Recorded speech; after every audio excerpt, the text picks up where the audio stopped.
अस्सलाम वालेकुम guys, welcome back to my YouTube channel. Hopefully आप सब खैर खैरियत से होंगे। तो गाइज आज भी मैं लेके आई हूँ आपके लिए बहुत ज़्यादा इन्फॉर्मेटिव वीडियो और आपको थंबनेल से आइडिया हो गया होगा आज की वीडियो बहुत ज़्यादा इन्फॉर्मेटिव होने जा रही है और ये बहुत ज़्यादा रिक्वेस्टेड वीडियो है। आफ्टर लॉन्ग टाइम, काफ़ी अरसे के बाद मैंने ये वीडियो बना रही हूँ। मुझे बहुत ज़्यादा इस पर रिक्वेस्ट आई थी कि मेडिकल बिलिंग के जो इंटरव्यूज़ में पूछा जाता है, जो आंसर क्वेश्चन होते हैं, उस पर एक डिटेल वीडियोज़ बना दे। तो सो गाइज ये वीडियो आपके लिए बहुत ज़्यादा इन्फॉर्मेटिव होने वाली है, लेकिन ज़रूरी ये है कि आपने वीडियो को देखना है एंड तक। चलिए आज की इन्फॉर्मेटिव वीडियो को हम जल्दी से कर देते हैं स्टार्ट। अच्छा गाइज, मेडिकल बिलिंग है क्या और ये कैसे काम करती है, इस पे मैंने ऑलरेडी बहुत सी वीडियोस बनाई हुई है। बहुत मेडिकल बिलिंग कंपनीज पे मैंने वीडियोस बनाई हुई है जो लाहौर में एग्जिस्ट है और बहुत अच्छा वर्क कर रही है, जहाँ पे आप अप्लाई कर सकते हैं। A to Z सारी मैंने बात की है। अब उस पर आपको इंटरव्यू में वो क्या पूछ सकते हैं, मोस्टली ये जो मेडिकल बिलिंग कंपनीज है इसमें इंटरव्यूज़ में यही वही क्वेश्चन होते हैं। हर कंपनी में बेसिक जनरल क्वेश्चन वही होते हैं जो मैं आपके साथ शेयर करूँगी। बेसिकली मेडिकल बिलिंग होती क्या है, यूएस के अंदर जितने भी लोग मौजूद हैं उन्होंने अपनी इंश्योरेंसेस करवाई होती है। तरह पेशेंट, डॉक्टर और इंश्योरेंसेस के दरमियान जितने मसले मसाइल होते हैं वो बेसिकली मेडिकल बिलिंग जो होते हैं, मेडिकल बिलर्स जो होते हैं वो डील कर रहे होते हैं। और ये जो मेडिकल बिलर्स जितने हैं ये सब कॉन्टिनेंट के अंदर मेडिकल बिलिंग कंपनीज के अंदर वर्क कर रहे होते हैं। अगर हम इंटरव्यू की बात करें तो सबसे पहला इंपॉर्टेंट क्वेश्चन वो यही पूछते हैं कि व्हाट इज मेडिकल बिलिंग। तो आप उसका ये आंसर कर सकते हैं, medical billing is the process of submitted and managing medical claims to insurance companies to receive payment for health care services provided to patients. So guys, अगर मैं इसको ब्रीफली एक्सप्लेन करूँ तो वो ऐसे ही है। शॉर्ट वर्डिंग में अगर हम बात करें तो उन क्लेम्स को सबमिटेड किया, मेडिकल बिलिंग में उन क्लेम्स को सबमिटेड किया जाता है जो कि प्रोवाइडर पेशेंट की तरफ से इंश्योरेंस कंपनीज को देते हैं। तो ये तो गाइज हो गई एक ब्रीफली सा, मैंने आपको इसकी डेफिनेशन बताई है और स्क्रीन पर शो भी हुआ है। आप अगर इसको एज इट इज भी जहन में रख लेते हैं तो आपका फर्स्ट इंटरव्यू का एक क्वेश्चन इंशाल्लाह क्लियर हो जाएगा।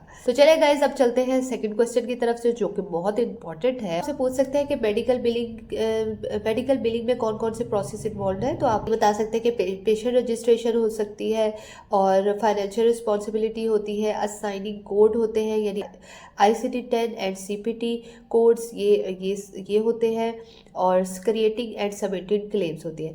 ICD-10 एंड CTP कोड्स क्या होते हैं ये मैं आपको आगे वीडियो में बताती हूँ। अच्छा गाइस, अब चलते हैं तीसरे सवाल की तरफ। पूछा जा सकता है कि what is claim in medical billing. तो आप उसका ये जवाब दे सकते हैं, in medical billing a claim is required for payment submitted by a health care provider to an insurance company for services related to the patient. इसको मैं थोड़ा सा आपके लिए एक्सप्लेन कर देती हूँ। ये है कि जो प्रोवाइडर यानी जो डॉक्टर है वो अपना क्लेम सबमिटेड करवाएगा उन इंश्योरेंस कंपनी को जो कि पेशेंट ने इंश्योरेंस जिस कंपनी से ली होंगी उनको अपना claim submitted, payment claim submitted करवाएगा कि यानी उसने कौन कौन सी वहाँ सर्विसेज दी हैं और क्या बीमारी डायग्नोज हुई है और उस पर कौन कौन से प्रोसीजर्स हुए हैं। तो इसको बेसिकली कहते हैं क्लेम।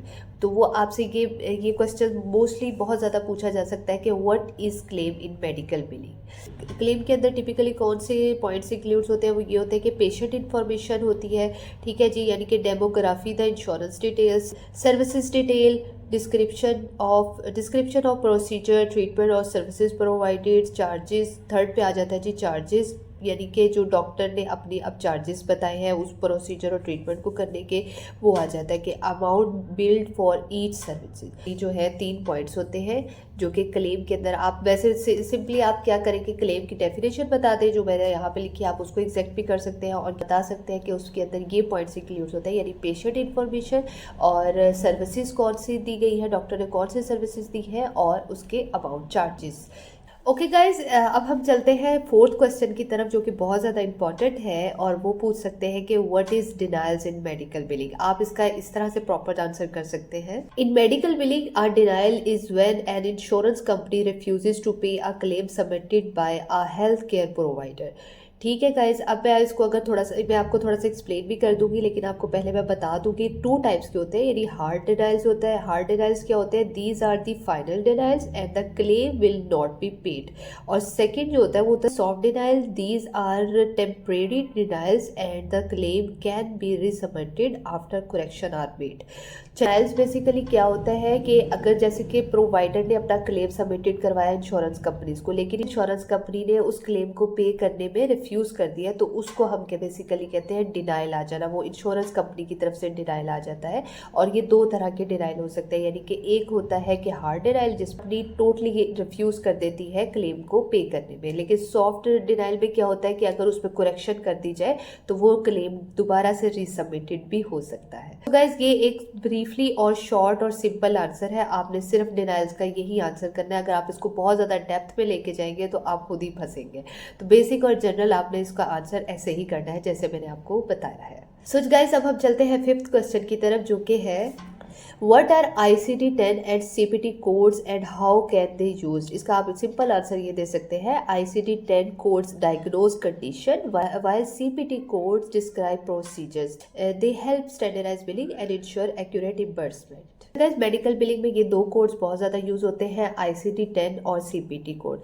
ICD-10 बेसिकली यूज़ होता है डायग्नोज, यानी कि पेशेंट पे कौन सी बीमारी डायग्नोज हुई है, और CPT कोड यूज़ होता है कि अब इस पर कौन सा प्रोसीजर किया जाएगा। बस सिंपल है। सो गाइस अब चलते हैं सिक्स क्वेश्चन की तरफ, जो कि बहुत ज़्यादा इंपॉर्टेंट है, और वो आपसे ये पूछ सकते हैं कि व्हाट इज़ हिपा।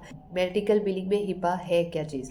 तो आप उसका आंसर इस तरह से कर सकते हैं, HIPAA health insurance portability and accountability act is a federal law that protects the confidentiality, integrity and availability of sensitive patient health information. मैं सिंपल वर्ड्स में आपको मैं ये बताऊँ, वो ये है कि इसमें क्या होता है कि ये एक फेडरल लॉ है जिसके अंदर पेशेंट की जितनी इंफॉर्मेशन होती है, यानी उसकी डेमोग्राफी या जितनी भी पेशेंट की से उसके क्योरमेंट, उसका प्रोसीजर या जितनी भी इंफॉर्मेशन है उसकी प्रोटेक्शन के लिए ये लॉ बनाया गया है। और ये इसका बहुत ज़्यादा इंपॉर्टेंट रोल है इन मेडिकल बिलिंग में। तो ये आपसे एक शॉर्ट सा क्वेश्चन वो जरूर पूछ सकते हैं। गाइस अब चलते हैं लास्ट क्वेश्चन की तरफ, जो कि बहुत ज़्यादा इंपॉर्टेंट है तो सिंपल सा लेकिन है इंपॉर्टेंट। और वो क्वेश्चन है, can you explain the difference between electronic and manual claim submission? इसका आप आंसर सिंपल ये दे सकते हैं, electronic claims are faster and more efficient while manual claim require paper submission. Provider claim submit करवाता है इंश्योरेंस कंपनी को, वो दो तरह से हो सकते हैं, इलेक्ट्रॉनिक भी और मैनुअली भी। इसमें कोई बिल्कुल भी मुश्किल सी बात नहीं है। आप सिंपल सा यही इसका आंसर कीजिए जो मैंने आपको स्क्रीन पे बताया है, इंशाल्लाह आपकी सिलेक्शन पक्की। सो गाइस ये कुछ थोड़े से जनरल से क्वेश्चंस हैं जो बहुत अक्सर मेडिकल बिलिंग कंपनीज पूछती है, और आप अगर इनको इसी तरह से प्रिपेयर कर लेंगे तो और मेडिकल बिलिंग कंपनी के लिए इंटरव्यू के लिए जाते हैं तो इंशाल्लाह आपका इंटरव्यू क्लियर हो जाएगा। बोलिए गाइस ये छोटी सी इन्फॉर्मेटिव वीडियो आपके लिए हेल्पफुल रही होगी। अगर वाकई आपके लिए हेल्पफुल रही है तो इस वीडियो को जल्दी से कर दीजिएगा लाइक, चैनल को कर दीजिएगा सब्सक्राइब और hit the bell icon. Guys ये इंपॉर्टेंट है ताकि हर आने वाली इन्फॉर्मेटिव वीडियो को आप सबसे पहले देख सकें। चले गाइस मिलूंगी दोबारा अच्छी और इन्फॉर्मेटिव वीडियो के साथ। के लिए अल्लाह हाफिज।